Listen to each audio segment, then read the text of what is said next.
in women's health. Today, we are here to tell you about the issues around vaginal vault closure. It is a talk article published in July 2019. The hysterectomy is one of the most commonly performed surgical procedures in gynecological practice. Various techniques have been described for closing the vaginal vault to minimize the vaginal vault complications such as dehiscence, prolapse, granulation tissue formation, and infected vault hematoma. There are several approaches to closing the vaginal cuff using different techniques and different suture materials.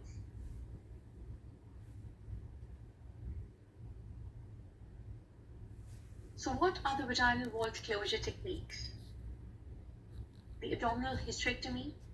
Two surgical techniques have been described for vaginal vault closure after total abdominal hysterectomy. The first method is to leave the vaginal vault open while suturing the circumference of the vagina with a continuous locking suture. However, the second method, complete closure of the vaginal vault, is preferred because it is associated with better healing and a lower risk of granulation tissue formation. Complete vaginal closure is initiated with a midline figure of 8 stitch, which can help in traction and hemostasis. Then, both the vaginal angles are transfixed with the suture ligature, which attaches both uterosacral and the cardinal ligaments. While this technique is associated with reduced blood loss and prevents any contamination of the peritoneal cavity by the vaginal contents, it does cause the vaginal length to be shortened. In the vaginal hysterectomy, closure of the vaginal cuff can be achieved with either a vertical or the horizontal technique using interrupted, running, or running locking sutures. A running locking stitch may be associated with better hemostasis, although it is generally the surgeon's choice as to which technique is used. Vertical closure has been found to preserve the vaginal length better than the horizontal closure. In the laparoscopic hysterectomy, there are several techniques for closing the vaginal vault.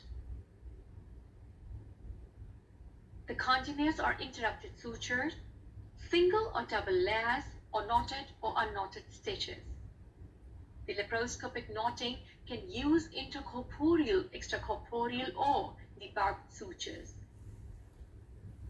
It allows the adequate visualization and more effective vaginal vault support by incorporating the uterosacral ligaments and reduces the risk of infection with greater vaginal length. Here you can see the closure of the vaginal vault using extracorporeal sutures. And here are the closure of vaginal vault using knotless barbed sutures.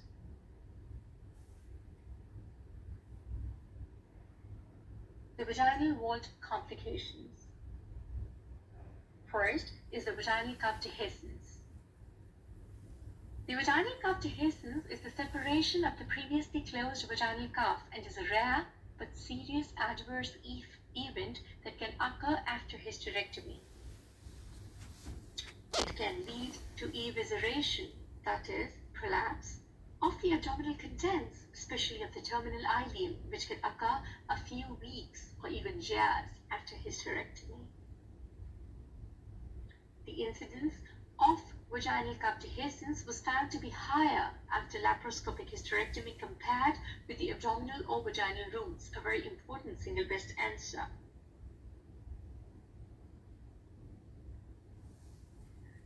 The vaginal cuff dehiscence is considered a surgical emergency.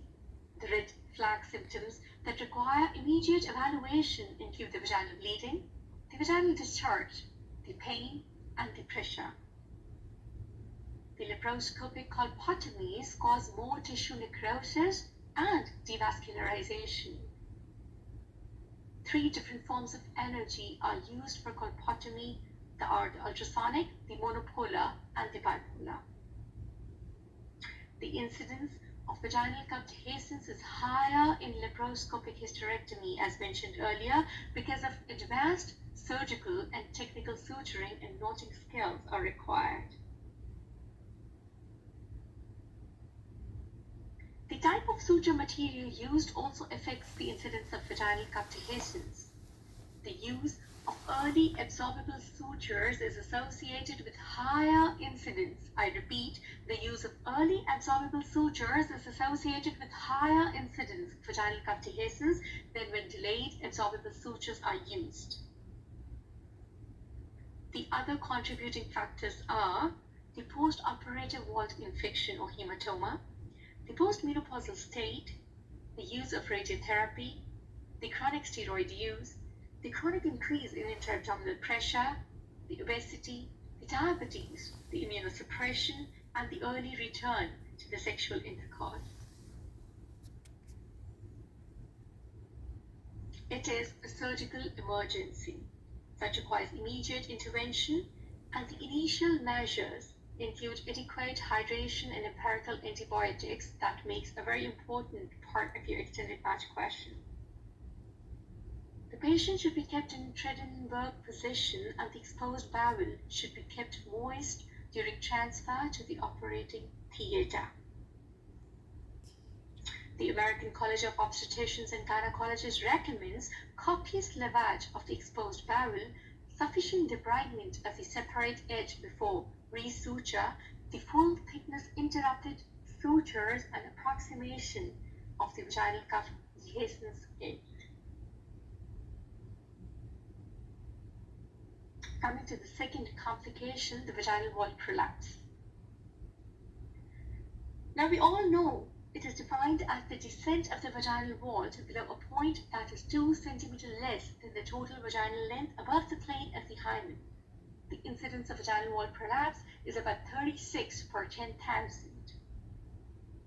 Prophylactic sacrospinous fixation is indicated after vaginal hysterectomy in cases of uterine prolapse at stage 2 or greater. The incidence of dyspareunia and cystocele has been found to increase after sacrospinous fixation, likely due to changes to the vaginal axis.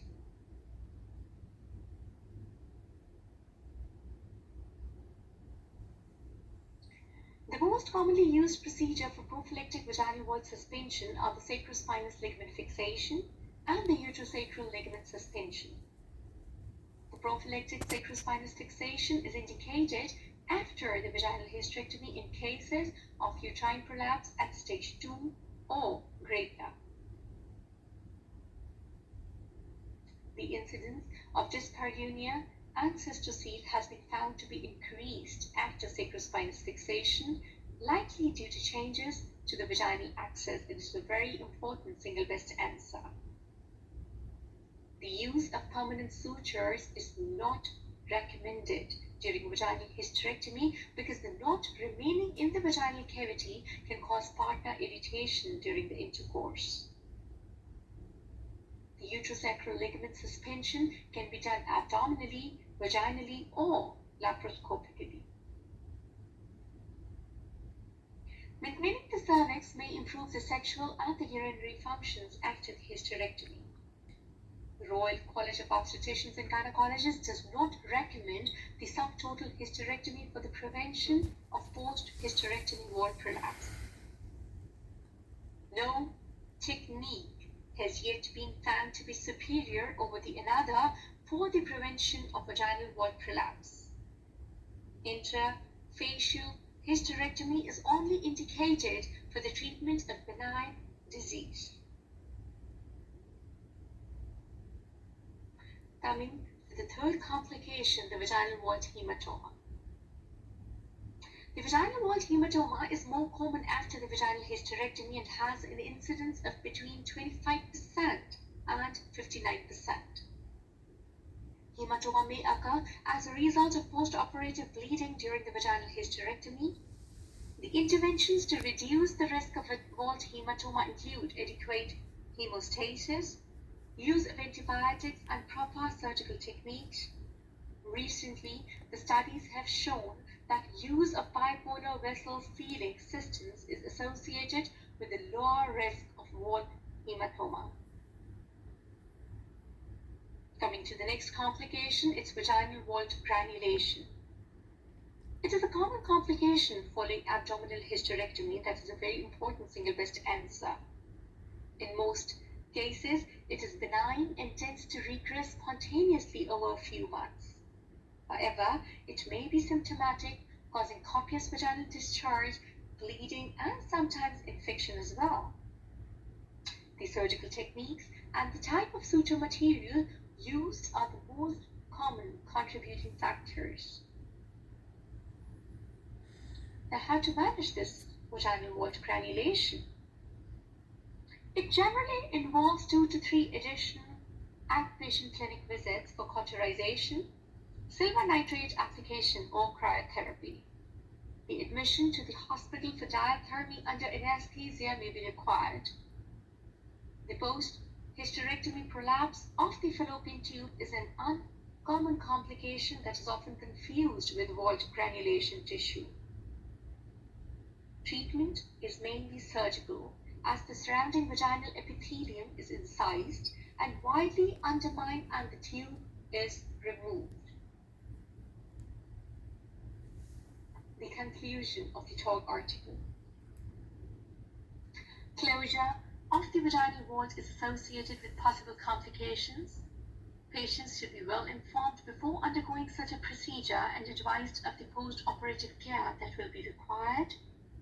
Although the patient characteristics and early sexual coitus are known to predispose to complications, choice of surgical technique remains the most important contributing factors. The important exam questions are: you need to know the methods of the vaginal wall closure. What is the prophylaxis of the wall prolapse? Good luck from the entire team of